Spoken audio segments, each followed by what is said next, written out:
My coworker has been stealing my lunch for months, so I left them a very special surprise. I work in an office in Phoenix with about 30 people on my floor. We have a shared break room with 2 refrigerators where everyone stores their lunches. For the past 4 months, my lunch had been disappearing at least twice a week. Not the whole thing usually, just the main dish or the best parts. I'd bring leftover pasta and come back to find just the salad. I'd pack a sandwich and chips and the sandwich would be gone. Once I brought expensive sushi and someone ate 6 of the 8 pieces. It was infuriating, but I had no idea who was doing it. I complained to my manager Beth, but she said without proof there wasn't much she could do. She suggested I put my name on my lunch bag more clearly. I was already doing that. I tried different bags, different spots in the fridge, even bringing my lunch in a small cooler I kept at my desk. Nothing worked. My coworker Jason suggested I set up a camera, but the break room was shared space and I didn't want to deal with the privacy issues. Another coworker Maria said I should just let it go because it was only food. Easy for her to say since her lunch never got stolen. Then 3 weeks ago I brought homemade lasagna that had taken me 2 hours to make the night before. I'd been looking forward to it all morning. At noon I went to the break room and found my container in the fridge completely empty. Someone had eaten the entire thing and put the empty container back. That's when I decided enough was enough. I spent the weekend planning my revenge. I made another lasagna, but this time I added a very special ingredient. I used ghost pepper sauce, the kind that's so hot the bottle has warning labels. I mixed it throughout the entire dish so every bite would be lethal. I also added blue food coloring to the cheese layer. Not enough to change the taste, but enough that it would be visible if you looked closely. I wanted to be able to identify the thief by their reaction. Monday morning I brought the lasagna in a clear container so it looked appealing. I put it in the fridge with my name clearly labeled. Then I waited. Around 11:30 I heard someone yelling in the break room. I walked over with several other coworkers. A guy named Trevor from accounting was at the sink chugging water directly from the faucet. His face was bright red and he was sweating. My lasagna container was on the counter with about half the portion gone. Trevor saw me and immediately knew. He tried to say something but his mouth was clearly on fire. He kept drinking water which only made it worse. Several people were asking what happened and I just pointed at my empty container. I said that was my lunch and asked Trevor why he'd eaten it. He couldn't really respond because he was in too much pain. His lips were starting to swell. Someone asked if we should call an ambulance and Trevor shook his head no while still drinking water. Beth came into the break room to see what the commotion was about. I explained that Trevor had been stealing my lunch for months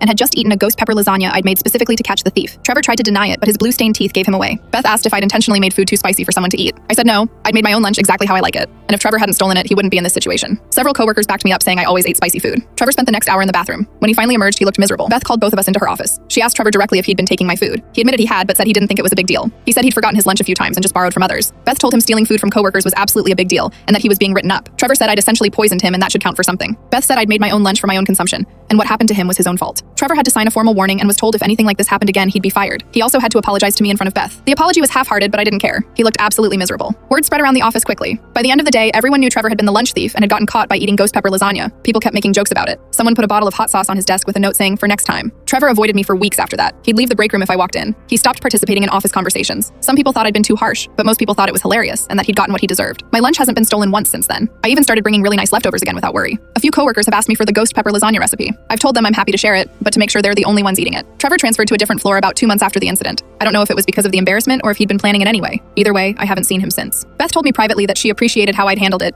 even though she couldn't officially condone booby-trapping my lunch. She said Trevor had actually been reported before for taking other people's food, but they'd never been able to prove it. My ghost pepper lasagna had finally caught him red-handed, or Bluetoothed, as the case may be.